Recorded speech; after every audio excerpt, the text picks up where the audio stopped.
If you want to browse YouTube without saving anything to your history, or you just want to turn Incognito off because it's causing problems, this quick guide will show you exactly how to control it in the YouTube app.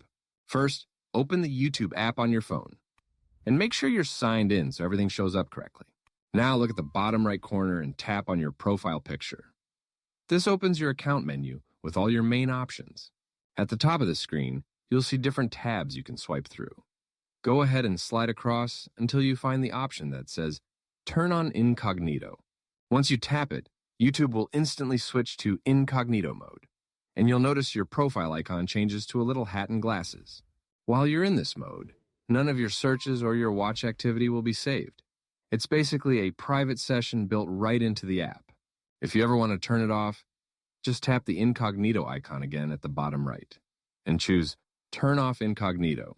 You'll be switched back to your normal YouTube account, and your history will start saving again like usual. If this helped you out, don't forget to like the video, subscribe, and stick around for more simple mobile tips. Thanks for watching, and I'll see you in the next one.